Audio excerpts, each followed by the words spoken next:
Welcome, everybody, to the Sunday Truth Talk with a special guest today. I'm very excited to present the second part of the dark and light forces.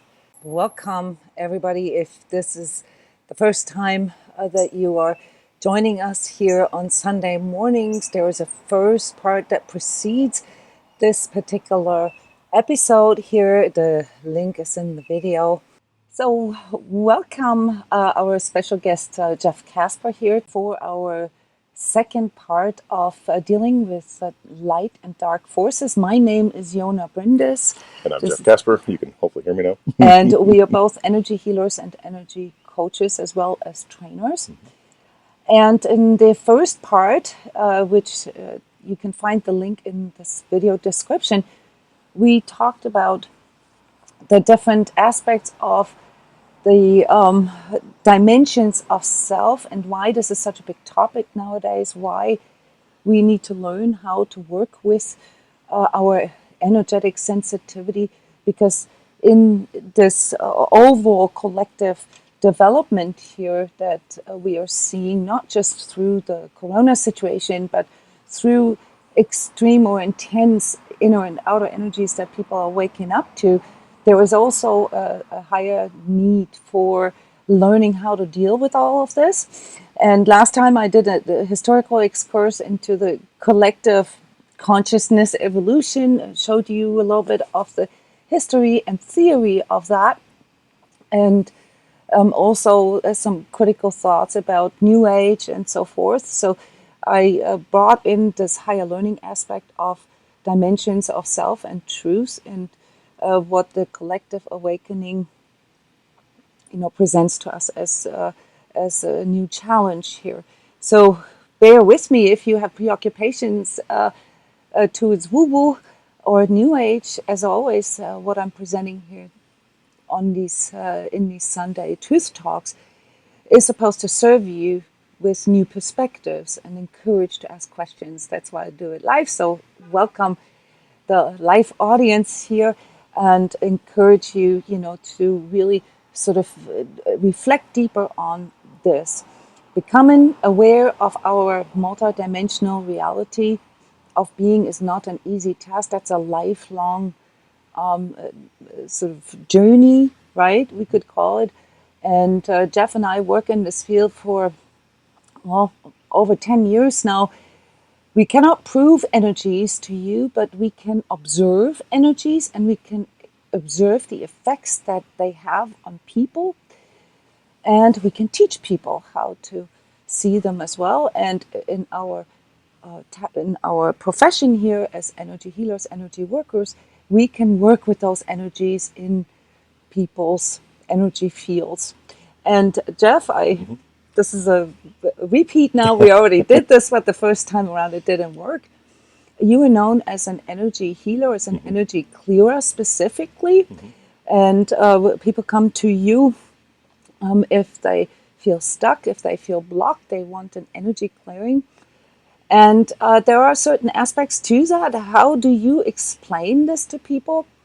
When they ask you about energy clearing, what it is that you do, and how is the procedure, just to take a little bit of the mystery out of this here. Yeah. Well, the procedure you talked about, like it is a big part of working with blocks and helping people clarify things or clarify their own energy. But the procedure itself, though, it changed a few years ago. When I first learned this 15 years ago, it was more shamanic, and it was more a little bit heavier. Now it's more about aligning to higher vibratory fields and then working with their energy and working with that person's fields where they're stuck, and working to kind of illuminate that and talk about that a little bit, at least in the report and typically coaching afterwards, so they know what maybe is blocking a bit, what's affecting them. Okay. And then the other thing, as you remove those, even if it's just temporarily, to feel what can happen when those blocks are gone, to understand that there is something underneath it. And that's what a clearing can do a lot of times. People experience 2 or 3 days, or sometimes weeks or even months, where they feel lighter, they feel more vibrant. So it can give them a little bit of a kickstart. Yeah. And I know, we do this together here, especially in our Heart Warrior program, combining sort of the more masculine and feminine aspects of energy work When people come to us and we coach them in a regular sort of follow up, every week, every 2 weeks, once a month or so, what is it that you observe here as someone? What most people don't even know about you. You're also a mental health counselor who works with the other side of not being able to properly cope, properly deal with these energies and entities. What do you observe what it can do for people when they actually embrace working with their inner energies? I think the big thing is it takes away some of the mysticism. It takes away some of that drama that can happen when you don't face certain things. Because a lot of times when we have imbalances emotionally, mentally, energetically, spiritually, even physically, by talking about them, by going into connection work and sharing and opening up about it, now it takes away, I like your term woo-woo, because it takes away some of that mysticism of the woo-woo. And now it's something you can deal with. It's not something that's hidden or dark or bad. It's actually just part of us that we're working on understanding better and working on determining what is really something I need to clear within me and work to balance it out, as well as other things coming in towards me because of my own projections or my own imbalances, and working that out as well. So I think what the coaching does, and also the energy work, is it allows a person to get better clarity and understanding of what's really going on. And also it take away that kind of for lack of a better word, kind of that hidden aspect. So now you're dealing with it. And it also makes them a more active participant in it, right? Yeah. I mean, people often come to us with this idea of what an energy healer is, kind of like what they see on TV or whatever, someone who does like, all the sort of mannerism. We mostly do a remote energy, and they don't even see us. We don't even see them. We don't actually need to be in physical contact. And in fact, that's actually maybe 0.1% of all the sessions that we do is actually in person. All sessions that we do are actually remote, which means that people can book sessions with us from all over the world. Right. Now, there are, problems, that come with this increased energetic perceptivity. We've been talking about this for years and years, and developed several programs to help people with truth chaining, consciousness work, and also group work. So we have an extensive community. We have daily online meditations and energy processes where we encourage people to share and to talk. Now, when it comes to investigating these higher levels of truth and what one can do to increase their inner confidence and ability to deal with energies and entities, I want to point out that this is basically a new lifestyle. It's something that I would say is a lifelong process, all right, because it really forces us to be bone-crushing honest with ourselves. And we always start with working on ego as an attachment, ego as a fragment, ego as something that we all know from psychology, but in energy work, this displays itself a little differently. So let's talk about these questions that we have on our list here. How does our mindset, our belief system, and our thinking determine our view of good and bad, or light and dark forces? Is there anything, in our daily lives, in this very practical life, where we are actually energizing or feeding dark energies or light energies? What would you say? Yeah, I mean, if you take away the dualistic nature of it, you look at more like expansive versus contractive. Yeah, anything that we do that adds to our life, like as far as expansion or opening up or truthfulness, leads to that. Take away the judgment of good, it leads to that more lightness. It leads to that more expansion. Anything that is dodging, distracting, contracting, limiting, leads to the other part. Well, what if people are very sort of opinionated about something, they're very strict beliefs, very... I don't want to judge it. I just want to say, like, if somebody has a very, very strong sort of need to present a certain belief or a certain, opinion about something, like, say, even political things or social injustice, the planetary health and so forth, earth changes, climate change and so forth. How does that play in with the dark and light forces and ego? You're talking about positions, basically. Yeah, okay. So anytime you have a rigid position, you're typically going into contraction. Typically. Doesn't mean you can't have beliefs. It doesn't mean you can't stand for those beliefs. But when you get into resistance and fighting it, it starts to lead into that tension. It leads into that contraction. And that eventually leads to kind of a downfall of your energy or a collapse of your energy. So what you're saying is that the more we defend something, or the more we sort of try to convince or push or infringe onto others, the more our energy actually lowers its vibes. Is that what you're saying? Now, does this mean that I can't have an opinion, that I can't be for something or against something? What's the difference here? Where is the difference between, having a clear stance and being positionalized, or like feeding into this inner contradiction, this inner fragmentation? To have a view or to have a belief is great. To have a stance is wonderful, because that's you know where you stand. But if I try to sit there and say, no, this is the way it is, and you got to understand, you got to believe it the way I believe it, now you're starting to get into the push. Okay, so it's mostly about whether or not you are trying to force this upon another. Exactly. Okay, so it's the control aspect of that we need to look out for, because that is basically in this definition here of higher and lower vibratory, or contractive and expansive. That's how I've defined dark and light energies, rather than calling them positive and negative. Okay, so we're trying to stay really neutral here with this. So when somebody tries to force their view or their opinion onto somebody else and degrades maybe the other opinion, or creates this separation, really, too, right? Like me against the rest of the world, or good guys, bad guys, my team, your team.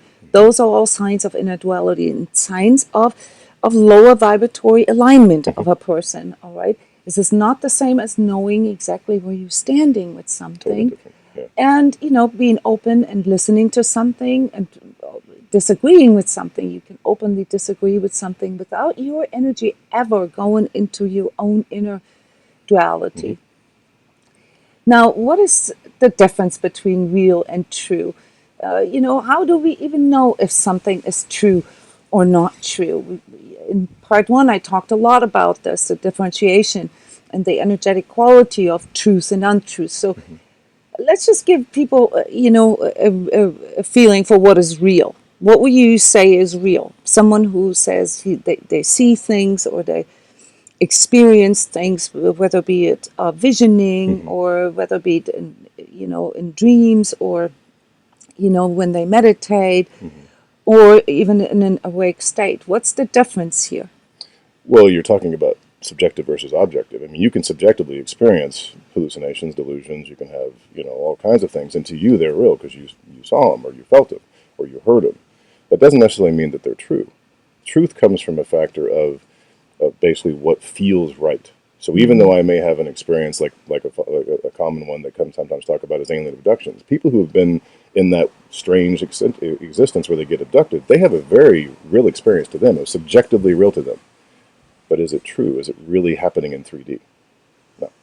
So how can one know? Okay, so you said something feeling based. Okay, so here it's important, I think, to point out that when we talk about seeing energies, we use the word seeing in context with perceiving. All right, and perceiving can, as you said, be a subjective process. So depending on our sort of main channels of processing that we have, some people are more visual, some people are more tactile, some people are more auditory. So energies can be perceived on all these different channels. When we say see energies, we are often just really referring to the general term of being able to perceive energies. So people will get energies in a different way. What does feeling-based mean here? I mean, I've delivered a definition last time where I said, okay, everything that feels true basically feels like inclusive. It feels, it attracts you. You feel a resonance to it. It makes you open yourself up, and we call this energetically expansive. When something isn't true, it typically, even without any kind of training, has something like an asymmetrical or separating, or I don't want to say that it necessarily grosses you out, because that's not always the case. We have, our ego has very cool mechanisms to make this a little more sort of attractive to us, but it's that we will feel a dissonance in us. That would be the energetic term, and it makes us, it makes us cringe maybe, or it makes us contract. It makes us feel like we have to defend, we have to go against something, or protect ourselves, or prove something, or it triggers our coping mechanisms, right? Like fight, flight, or freeze, where we feel like, oh my God, I gotta hide, or I gotta run away, or something like that, right? So when it comes to coping mechanisms, which is a word that comes from psychology, right? How can people now differentiate when they are encountering energies? Let's just call it energies. Let's not call it entities, okay? But energies, true energies that feel resonant with a person, and energies that feel sort of rather contractive for them, okay? That scare them, all right? What is the core part here when we work with people's energies that people need to learn, in your opinion? What is it that first, before they know anything about energies, what do they need to learn before they do anything, really? Well, I mean, like you're talking basics. So basics would be learning how to center, learning how to focus, learning how to connect with themselves, and get better and better at that. Because as you can connect with yourself, and you can begin to center yourself and manage your own energy within, then you can begin to deal with what's coming up. If you can't, a lot of times we get too lost in our own imbalances, or some of our judgmental aspects, or if we're having challenges with emotions, we get caught up in them. And then when that happens, we're getting tagged by our judgment and by our emotional views, and now we're not feeling and sensing and thinking. Now the inner fragmentation begins, and then now everything is colored by that. So really, a lot of times early on, it's learning how to really center yourself, like become more solid. Now, where are the boundaries here between delusion, vision, and energetic sensitivity? I mean, this is the big question, right? I mean, I talked about the psychic, the psychological, and physical effects of energies, of inner energies and outer energies, and how the training of learning to deal with that helps us to develop this confidence, this centered state, this stance, all right, etherically as well as here in our physical 3D. But also from a psychologist point of view, Jeff, how would you feel the difference or see the difference in someone who has like mental health issues versus someone who has just really high developed sensitivity, energetic sensitivity, without being able to differentiate him or herself, or someone who's just like really empathetic and absorbing a lot of things? So I mean, there's many more examples, but what is your take here? What is your recommendation for people how to wiggle their way through this? Well, the difference between like a mental health issue where there's true delusional or hallucination content, and that's not controllable, it's just happening. Typically they have a certain type of response, and they usually can't pull out of it. They have a hard time, like they'll repeat. They'll get out of it for a minute, and then bam, it takes over again. And that's true for any type of delusion or illusion, but typically people who have a fairly good ability with their mental health and with their health overall, they'll eventually go, okay, that is delusional. Okay, that isn't quite right. Okay, I get this. And they're more open to interpretation. So it's more like an obsession. It's more like obsessing about something or fixating on something. It's more possessive in that nature. And sometimes they also have brain chemistry that actually feeds that, and that's when it's really hard. So it's... but we can all get fixated, right? I mean, most of us are fixated either on our emotions or our thoughts, right? So that doesn't mean that we have necessarily mental health issues. No. It can lead to mental health issues, right? But how do we know the difference here? I mean, how can somebody tell? We talked about stuckness and blocks, right? If they need help, for example, be it through a psychologist or through an energy clearer, how can one, as individual, tell that there's something there that is more than just sort of me having to deal with my own, say, inner shadow or my own things from the past versus real, like, sort of entities or things really affecting or dominating my life. I think the big thing is when you, as a person, begin to realize I can't do this on my own. Like I'm having a struggle, like managing what's real for me, what's not. I'm having a hard time describing my own state, describing my own emotions. I'm feeling more and more separate from my normal life. As that starts to happen more and more, that's when you need to reach out. Regardless of what's going on, you need to reach out, because what's happening is now your ability to manage that or cope or deal, whatever word you want to put in there, is becoming harmed, and it's not functioning anymore. And the more you do that, the worse it gets. And you typically either go into really strong depression or you go into super high anxiety. Or if you have aggression as your issue, you blow up a lot more. So a lot of times when it comes to, and it doesn't really matter which one it is, if you're having just true delusional thought processes and having serious mental health issues, or you're just having a lot of energies coming in, when you feel like you can't get your balance right, when you feel out of it, that's when you seek help. That's what coaches are for. That's what counselors are for, is like, I don't know how to manage this myself.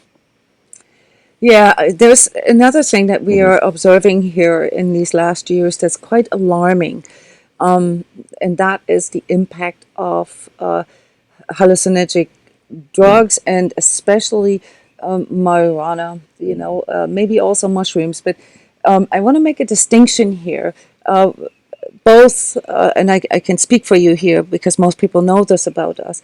We do not necessarily promote altered states of consciousness. We teach people how to go into these states on their own, okay, without the use of any substances. But we are also aware that there is like certain trends, and that it's very cool right now to do ayahuasca and things like this, and we have extensive experience in this. We facilitated this ourselves in the past. But the alarming part here is not the extremes of people trying to explore all these spiritual realms. Right. The alarming thing that we see is really in marijuana use. Okay, so from an energetic, clearer perspective, right, what is your biggest concern? With marijuana is that it does a lot of damage. It really affects your ability to manage your own energy and also protect your own energy. For some reason, maybe you have a better understanding, I don't know, but when I work with people who smoked a lot of pot or a lot of THC stuff of some kind, their energy typically has tears and rips in it. And it's really, it's healable. It's not like you can't work on it. But it takes a lot longer. This is the the thing that concerns us here. This is why we have this unpopular stance with marijuana. We do not recommend it. In fact, we actually strongly advise people who have higher levels of energetic sensitivity to stay away from it. Plus, on top of it, it's a sedative. It's not. It slows down your nervous system. It slows it down, and it. Well, this is why it first feels attractive, because at first it feels like you can numb that a little bit, your perceptions, or you can calm down, or it's less. For pain management, marijuana can be quite effective, but etherically, and what it does to the person's perception is often counterproductive. All right, so especially for younger people, especially for teenagers, this is also something that you can observe in the clinical psychology route, where there's an onset of like juvenile schizophrenia, that can be induced by early and regular continual marijuana use. The biggest studies show the younger you start and the more effectively you use it, or the more efficient you use it, the more often you use it, higher levels of issues with school, jobs, mental health, addiction. Yeah, it's there. So it's that constant bombardment, because what that drug does, especially for teenagers, and then for that fact adults, is it limits our ability to understand things. It limits our ability to actually feel. It numbs us. It distracts us. So in those important times, it's difficult. Yeah, and this makes it hard, really, especially when you try to explain this to people, because it's often the very traumatized person that seeks, things, natural things, Right. plant medicines or something to deal with some of their already existing aspects, maybe, childhood trauma or any kind of severe condition that they want to deal with on their own without like going to a shrink, say. And at the same time, it can be so counterproductive to the actual healing process that would need to take place, namely, this continual, working with inner stuff, really, and learning how to face this right. This is where therapists then come in. So this is one thing, that we can also identify clearly, trauma and also karma, as sort of the core aspects of why a person can be tormented by dark energies. Okay, so there's multiple layers to all of this. So it's very important to stay non-judgmental here. But I think it's really important to point out that some things that we believe that are helping are actually make it worse. Right. Now, what would be something where, like not even say in a high, like sort of fancy energetic way, but when somebody has to deal with say crisis or catharsis or big drama, like things like divorce or losing a job. I mean, 30% of people are losing or have already lost their jobs right now. Not having money. Dealing with issues with kids or custody, or I mean those are like those are they can be regarded as a trauma, really, right? Well, so where are the boundaries here between healthy coping and not healthy coping? So coping as sort of our ways of dealing, and when can it become an energetic problem? What are your observations here? Well, there's, like you mentioned, there's healthy coping where you're learning to deal with things like, meditation is a healthy coping strategy. Deep breathing is a healthy coping strategy. Those are very healthy. For someone who has lots of aggression, going out and chopping wood or lifting weights or whatever, that's a very healthy coping strategy. Disengaging from problems, like pulling away while you're upset, is very healthy. But if all you ever do is disengage and you never resolve it, now you're going into a potential negative problem, because you're getting really good at disengaging, which is great, but you're not dealing with the issue. So negative coping occurs when we start to distract ourselves too much, when we start to dodge things too much, when we start to deny there's an issue. That's when you go from healthy coping to negative coping. And when that starts to happen, that's where all these like odd, you start to have issues with anxiety or depression. You start to have maybe delusional thought content, illusionary thought content. You justify, you minimize, all these typical ego defense mechanisms come in, and they come in a way that contracts your energy because you're not dealing with things. Yeah, so this is here again, what I've explained in part one already, is that the role of our ego. So the role of our ego, the job of our ego is to keep us alive. It is actually there to psychically and psychologically keep us alive, to allow us to cope with things that are really difficult to process at a given time. Right. The problem only occurs is when we keep doing the same thing over and over again, especially when it comes to, like, say, childhood stuff. Because when we are children, when we are 3 or 5 or whatever, we are powerless. We don't have a lot of power. So, maybe throwing a tantrum and screaming and yelling or running away are the only things that we can really do. Right. But when we are grown-ups, that's no longer responsible behavior, right? So then coping behaviors become basically ego mechanisms, all right, where, even things such as narcissistic behaviors and so forth, where we become exploitative or where we become toxic ourselves, all right, those can all be, the effects of, say, the lower expressions of our coping. Now, what are higher expressions of coping, though? I mean, this has to do with feelings again, and a big part of what we train people, how we train people. We always start with teaching them how to differentiate between sensations, emotions, thoughts, and feelings, all right? And why is this so important, Jeff? Because if you can start to understand which one of those are, which each of those aspects play, then you begin to see which ones are just your ego playing games and doing what it normally does, no matter what you do, and also what your true consciousness is at. If you don't know how to kind of pay attention to those and get more into that kind of witness observe state, then you kind of have a tendency to get run by them. So by learning what thoughts, feelings, emotions, and sensations all are, then you become more into that interactive dialogue with yourself in a healthy way. And in the psychology, they'd say that you get into a dialogue with yourself, or you go into introspection. From an energetic standpoint, you also go into your feelings, you also go into your senses, you also go into all these things, so you begin to get a better picture. Exactly. Again, yeah, you expand your potential. Yeah, exactly. And differentiate for yourself, right? Yeah, because as you enhance your vibratory rate, or you enhance your conscious state, your ability to discern what is really true enhances. And I know Jona talked about that probably last week as well. But your judgment drops, and all these preconceived ideas, illusions, delusions, all that stuff starts to drop, and true feeling kicks in. And now you can all of a sudden go, this feels right.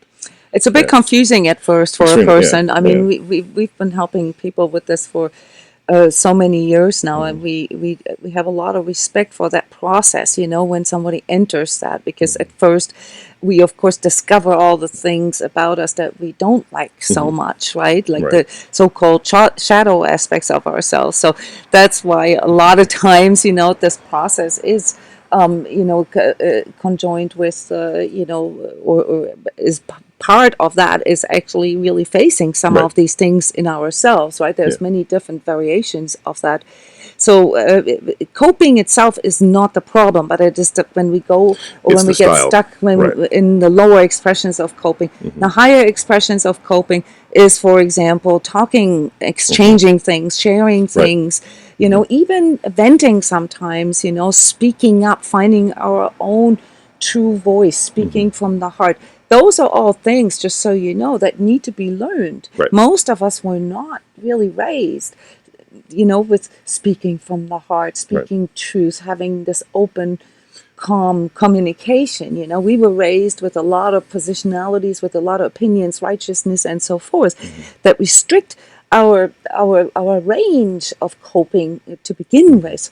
All right, but when it comes to like dark and light forces, now how does that play into this? So, for example, a question that I get all the time is energetic interaction between people. Okay, and this whole empath narcissist field. Okay, this is very huge right now. Not so much because there's more narcissists, they've always been there, but because there's more energetically sensitive people, and worse coping than before.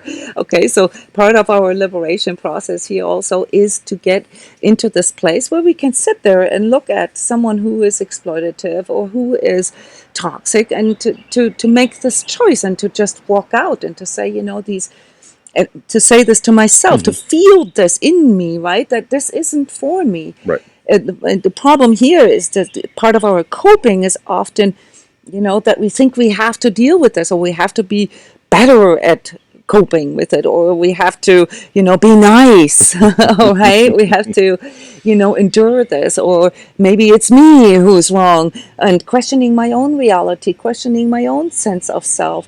So this is like really a key element here of understanding that truth training and consciousness work helps us with being able to pinpoint our own truths better. And then the whole energetic interaction part, where people complain about energetic vampires and so forth, where that becomes less in your life, because you simply you're not attracted by this anymore, and you don't fixate on it anymore, right? So one last thing here before we actually move on to problems with dark forces.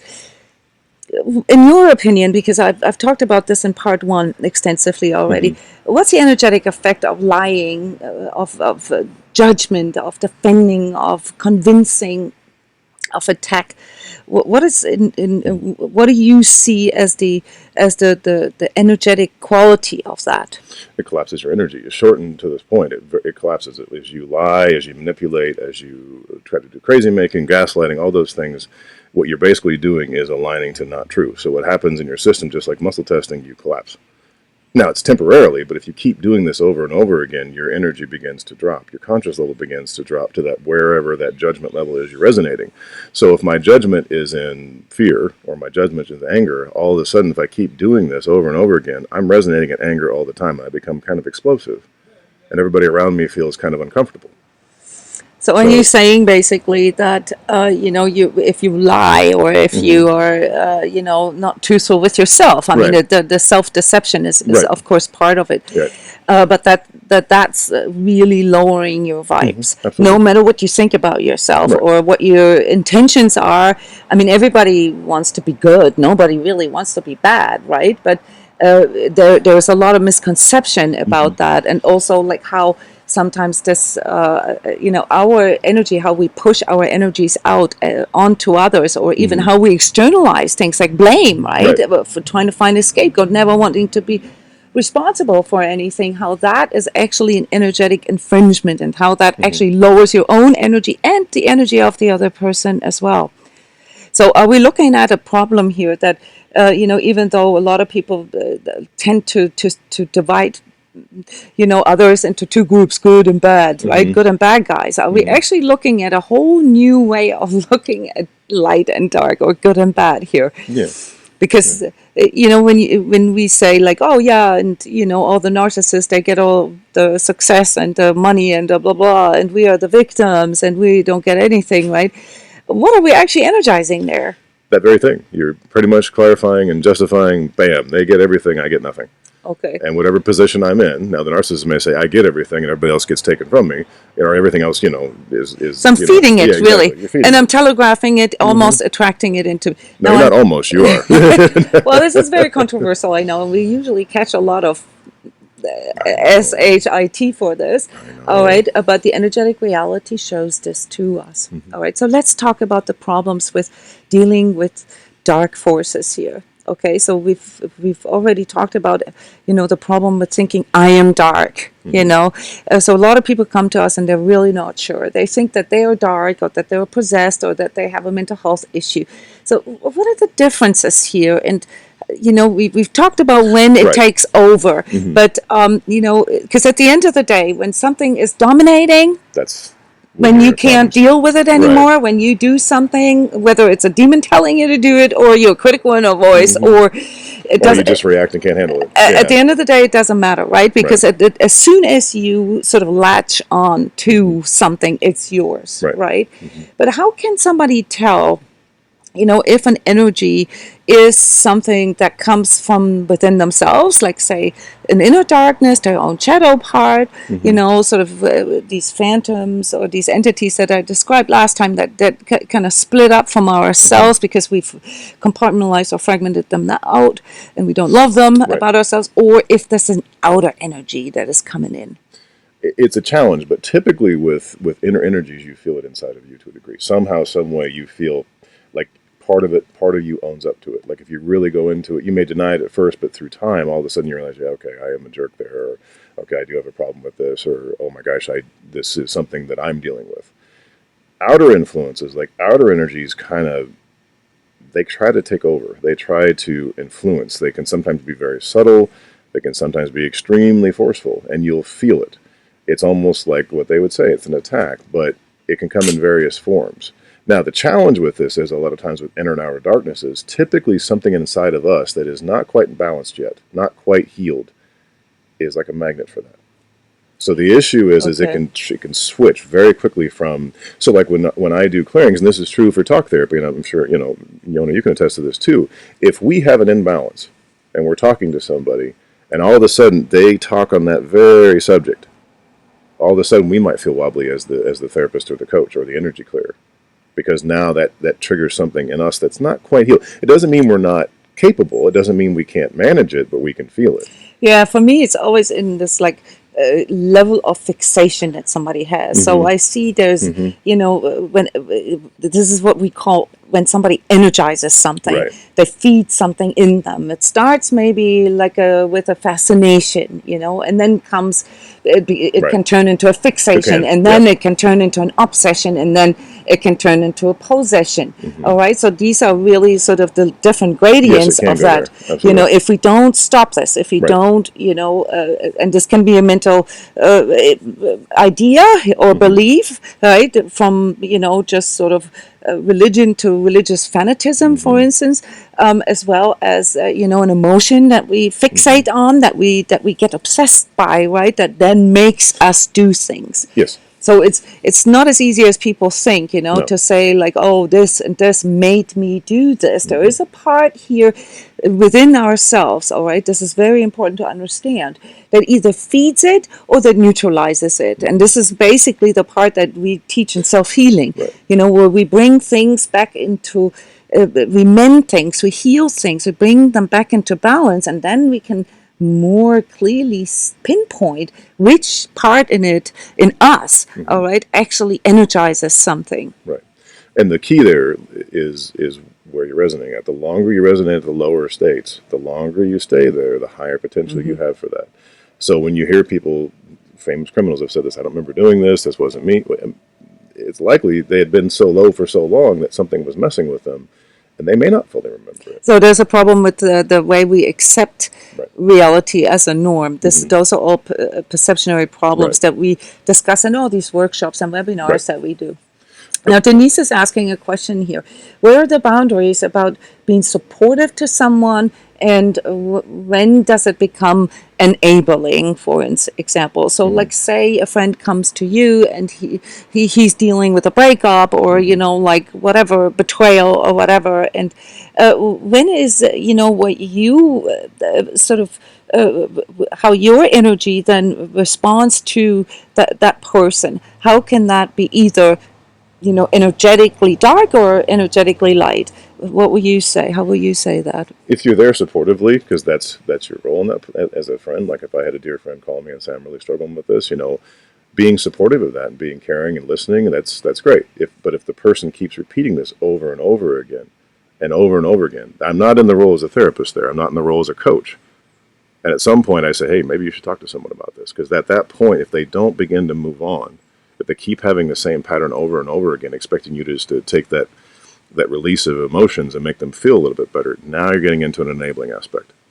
And this is also where the problem with the normality comes in, what we accept as norm, right? When we get stuck in a relationship, for instance, that is quite toxic. Right. By the way, there's lots of different videos here on YouTube that I've recorded for you, that define that a little bit, like what is a toxic relationship and so forth. Because if we are caught in a toxic relationship and we accept that as norm, whatever our part in this is, but if we allow this to day in, day out, sort of affect us in a negative way, then we are in fact, this is again not a very popular statement, but we are in fact part of it. We are in fact enabling it, and with it also the energy. Now, some kinds of toxicity can be of such nature that they lower our energy to a point where we cannot really feel that we can do anything about it, where we don't feel like we have any powers to do this. This is another part really where a third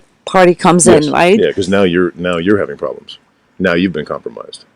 So at that point, you need to seek your own support system and say, man, I'm not feeling right.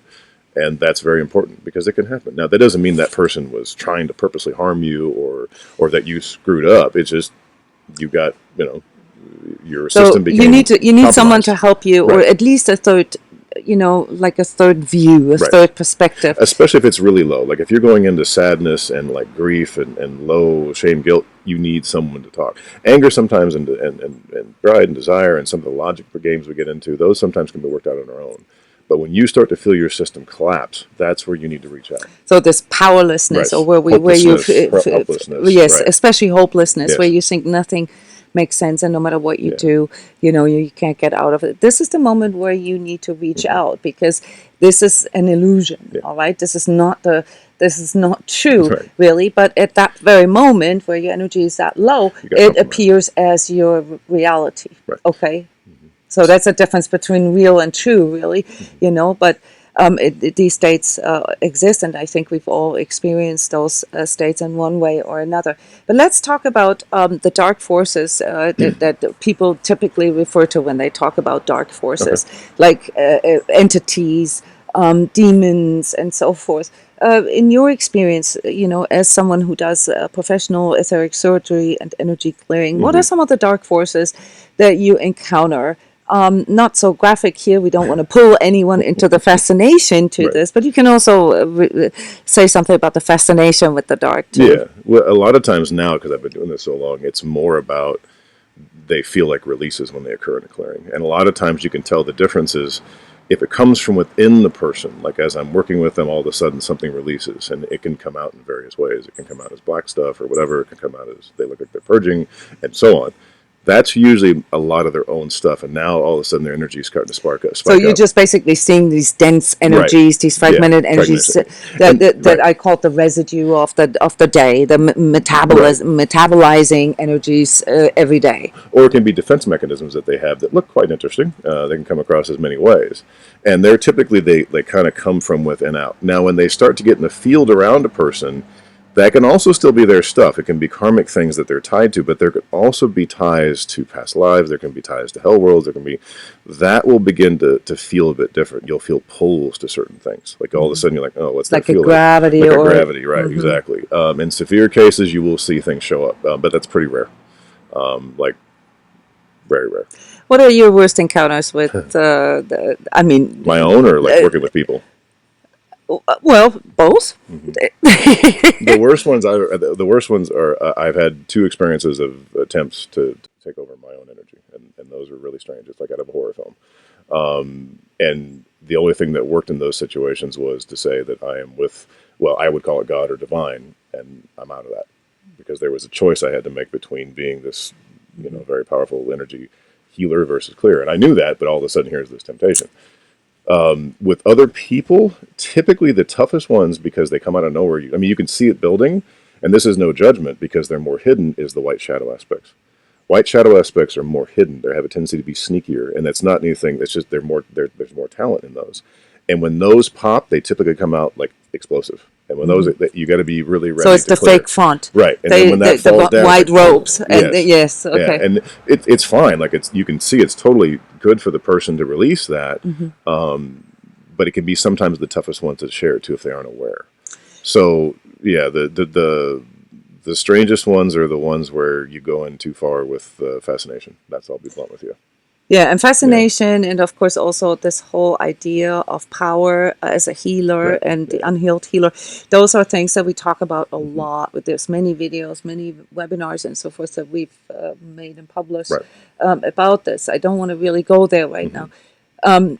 I just want to give people a bit more hands-on feeling here for what this could feel like when you work with really, really dark energies.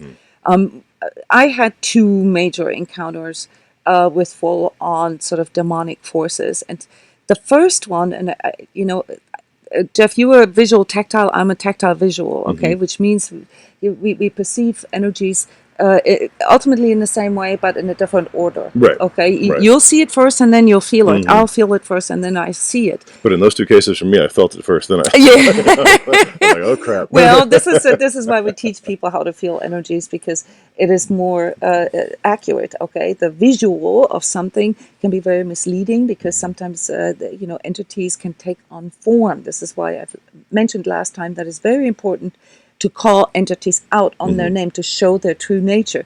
And I knew the nature of what I was dealing with. I knew it. I was just like sort of in my superior, I can withstand anything kind of mode. And was basically seduced by my own specialness, by my own, I can handle anything a kind of attitude.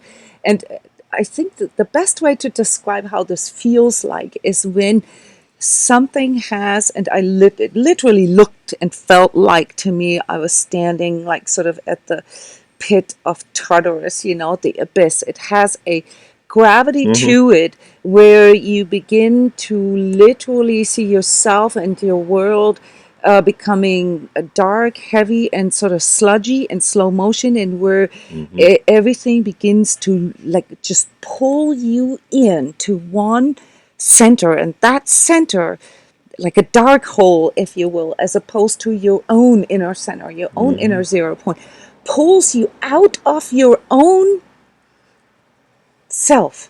All right, this is very similar to what you just said. It's just a different way of describing it. It's more tactile way. So where you literally feel, and some movies they show like sort of how necromancers and so forth pull the soul out of a person, right? That's how that feels like. It's less actually the things that you think like where things jump on you or abduct you, there is typically a temptation of your own ego and your own shadow involved, where you think you're getting something, here, take this magic potion and you can see everything, or I give you unlimited knowledge, or I give you sexual experiences. So we're dealing a lot with these kind of entities and people where it's more the seduction of their own ego temptation. That I talked about last time a little bit. The second experience was different. That was mostly visual, and it was a real full-on visual demonic experience where I could practice certain techniques. So I used this as a practice for myself. And this is not something that I would recommend to someone who's not trained. But there was something extremely important, what I found out, and that is, and this is basically the same that you're saying, that is that I need to know where I'm standing. I need to know what my alignment is. And when I know what my alignment is, I have a very, very powerful shield. Right. So That's much, so powerful. And here is where, the boundaries between projection and absorption play a big role, that I don't even have to project this out. I do not have to project this out. I keep telling you guys that, you become a sitting duck if you project your light to other people. There's various mechanics that I've explained in detail on that YouTube. Is very accurate, yeah. Okay. But when you know that you are of the light, when you declare of where you're from and what you are, and you know who you are, you literally become untouchable. All right. You have to, of course, know what can weaken you. And you have to know your shadow. You have to integrate your own darkness to be able to use this as a shield. But it is not like you think it is. You do not have to fight or project against it. You can fight, but that requires, spiritual fighting, requires a lot of training. Okay. And it's not for the lighthearted. Okay. So these things do exist. All right. But it is not something that we actually recommend. We train people in this for those who are interested. We train energy healers and so forth to do clearings and, to help other people with this. But that's not where this goes. The true power comes from your own I am awareness.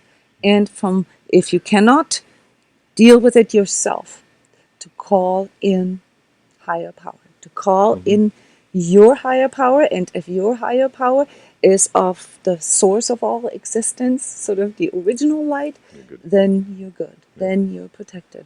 All right. Yeah. Now this leads us to, the last aspect here that I wanted to discuss with you.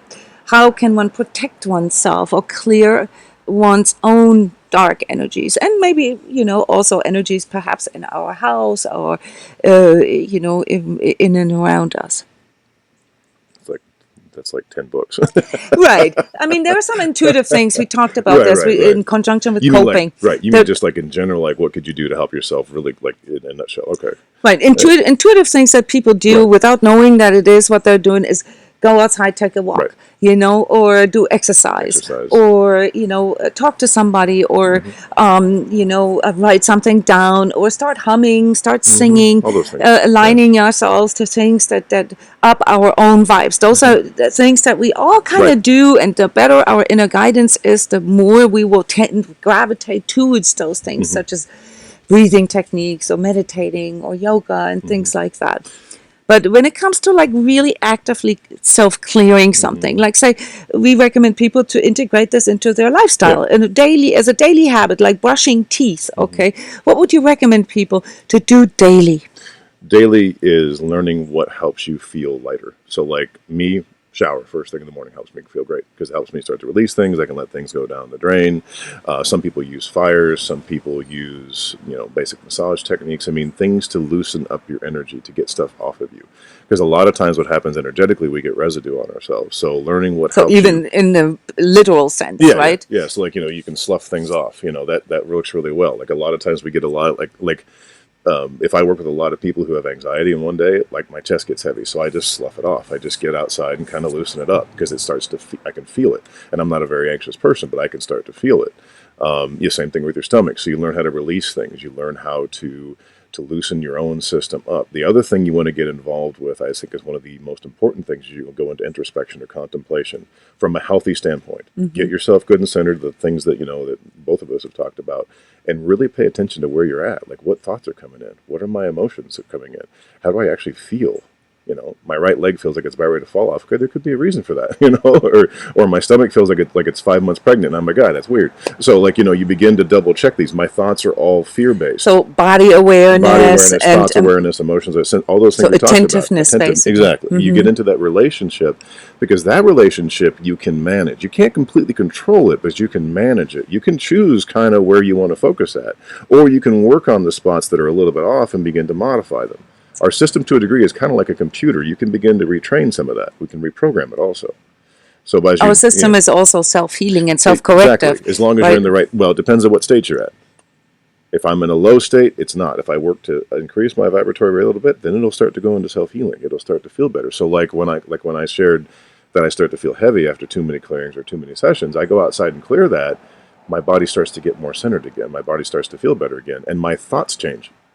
So being able to actually pinpoint when we become off, when we become imbalanced, that would be like the first thing we would really want to work on before we want to do any fancy clearing techniques. We need to have a good reference feeling you double check in, for when we actually feel balanced, and then we can better discern when we feel imbalanced. And when we feel imbalanced, it means that we are basically on the way downward, energetically, where we become more permeable, more affected, and perhaps even to the degree that we actually attract dark energies into our system. So daily clearing is mostly, first and foremost, attentiveness with ourselves, and body awareness is a big issue here. We talk a lot about physical integration. Where you're at consciously also. Right. What state am I in? And you'll start to realize there's certain things you notice when you're off and when you're on. And what I mean by on is you're in a healthy state, and when you're off, or when you're in a low or too anxious state, you'll begin to feel these things. Like, I know when I'm depressed. I know when that starts to happen. Not depressed, but when I start to feel low. I know when I'm starting to feel anxious. I know when my guilt's kicking in. All those kind of things, because I know kind of what my triggers are. But that took years. It goes faster now, though. As things come in, it gets easier, because now it's easier to determine what's going on. What are some of the problems with going to energy healings and energy healers? I announced at the beginning that we would talk about. What's the problem with energy healers out there? Okay. The reason why we changed ours from healing to clearing is because healing is something that occurs of its own accord when it comes to energetic things. Healing comes from certain conscious levels of awareness where it is of that conscious state or higher. So a clearing is where we work to go in and work to help enhance the system to clear it out a bit. Sometimes as that occurs, because the person's really aligned to it, healing can also come with it. But that's not something we control. Let me play dumb here, though. From my perspective, or from that untrained perspective, a clearer and a healer is the same thing. What's the problem with energy healers altogether? Somebody who does an energy they believe they can heal somebody. Okay, so and what is the problem if I run to energy healers, be it for clearing or for externalizing your own ability to heal? So this is the part here that is really hard to understand for people sometimes, and where we sort of try to make the point that it's really important that people learn to do these things on their own, to differentiate, to discern, and to pinpoint them on their own. Because if we go to an energy healer to make things go away, right? Just like going to a spa or whatever, right? And say, fix me up. And I come back in a month, all right? But I don't change anything, all right? Then the success of energy healing can also be a problem. But there's also a problem with the integrity of the energy healer per se, because a lot of times, because people cannot verify this for themselves, because it is kind of mystical for them, and this is of course propagated a lot with New Age and so forth, they cannot really know if it's true or not, so they don't just externalize their own powers to a healer, they also become dependent. So we do really want to point this out, that there's a lot of non-integrous energy healers out there that create a form of dependency. So when you feel like you can't live without your energy healer, okay, then this is not a good healer. Right. Okay, a good healer will give you a roadmap, will give you, sort of a healing path, and will say, okay, here are things, that are blocked or that are not so optimal or that are influencing you negatively. Here are things we can work on together. I can teach you things so that, these things don't latch on. So I teach you how to self-clear. I teach you how to work with this yourself so that you can eventually basically turn this into self-healing, right? That's what we do. I mean, like we always tell people that we work with that, if you feel stuck at some point and you're not quite sure what it is, sometimes a clearing can help that. But past that, we want to work with them so they can really learn to do it themselves. When does energy healing turn into infringement? When a person tries to do it without permission. All right. So you mean it's not okay to just going around and healing everybody because everybody needs healing? That would be very special. But no, it's not okay. Okay, so energy healing only works with permission of the person. You should, if you book a session with an energy healer, always make sure that the time of the healing, especially when it's remotely, that you are informed about this. So you only giving your permission to a certain time frame. That's very, very important. And when can you tell that something is infringing?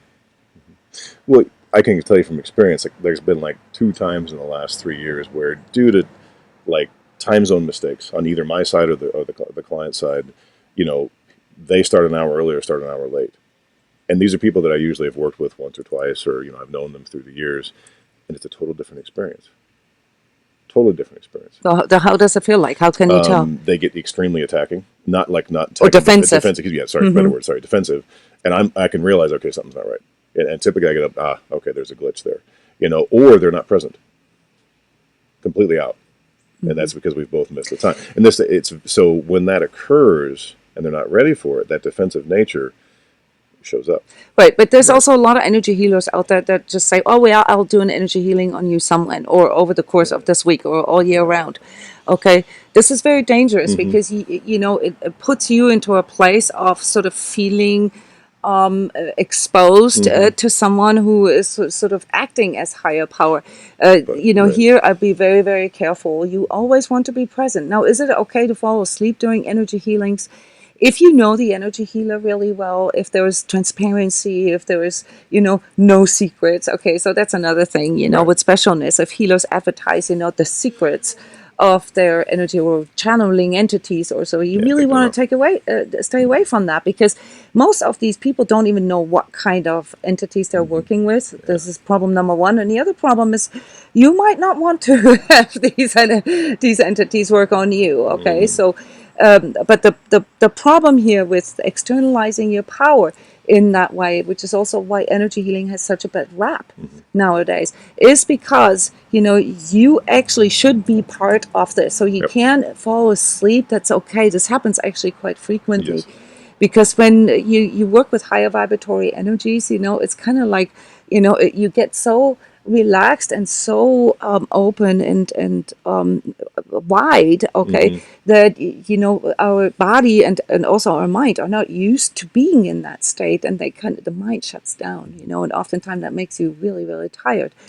Over time, this can be trained. Over time, you can develop the ability to stay awake during those sessions, and this is something that we do with the energy training at transCODES.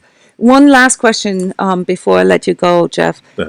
What can one person do to protect themselves, let's say, before they go to sleep? Because a lot of people experience, sort of entities and etheric encounters and so forth during sleep time, nighttime, and so forth. What can one do? A couple things you can do is, one is practice letting go of the day, because a lot of times our mind will replay what happened during the day. That'll replay also the attachments or the things we're dealing with. So that's kind of how our dreams come in. And then, of course, because we have splinters, then things can come in and affect or mess with us a bit. So going through the day and saying, I let this go, I acknowledge that happened, or even writing about it a bit, just so it's out on paper and you've let it kind of go out, that can change it. The other thing you can do is you can ask your heart to help you through the night. You can ask your higher power, whatever you feel comfortable with, your consciousness level, whatever you determine that is, and you ask it to help you through the night. That doesn't necessarily mean that things are going to go away, but you can also ask it, if I have these experiences, help me understand what's keeping me in them. Because then you get Instead of just saying, "Oh, please don't make me experience this," ask what you need to better be able to deal with this, or to better see what it is, to be an active part in this. It's kind of like a prayer, right? I mean, there's nothing wrong with prayer. Many prayers are actually very high in vibratory rate, but there's one issue with it that I want your attention to be a bit more astute, and that is when you externalize your power through a prayer. Okay, so it's very, very helpful and super effective to call in higher power, to call in grace or Christ light or whatever it is that you have verified for yourself as an energy form that works for you, all right, to protect you, and if so, to show you what needs to be seen. Okay, but it's very difficult when you just ask things, to take things away from you. Okay, so there is a level of surrender that one can work towards where you can ask your higher power, in conjunction with your higher power, to relieve you of things. But, if you pray for, more money, or, for somebody to love you, or for somebody to call you, or something like that, you're misusing a power here. And that is actually more critical energetically, because it can attract dark energies in. So you got to be very, very aware of what it is that you're calling in. All right. I do say a prayer. It's more an invocation, as I call this, every time before I meditate, before I go into a deeper state, as well as sleep. And, I ask my inner higher power to be there and to take care of things, while I'm, are busy with other things. The other thing you can do, too, is be thankful for it all. And as you work through it, because those things are showing up for a reason. Things don't just show up for no reason. There's a purpose behind things. So if I have 4 or 5 nightmare nights in a row, well, okay, start working with it. See what it is. What is it tying you to? What's the energy of it? Ask your guidance, inner guidance, to help you understand it. Like Jona mentioned, like, you go through this, get active. Because if you don't, it just keeps repeating. And usually gets tighter or whatever, faster, whatever is the situation. All right, Jeff. Well, thank you so much for coming. All right, this roundup on self-healing and truth training and consciousness work here, the way we present this as a form of higher learning in combination with heart-based energy and consciousness work. All right, if you're interested, check out the website transcodes.com or selfunification.com. And if you need to book an energy clearing because you really feel like you can't deal with this, Jeff, you have a special right now, I think, till the mid of June, right? You can find the link here in the video description. Well, thank you so much for joining us here and for asking questions. People were really, really quiet today. Bye-bye. Bye.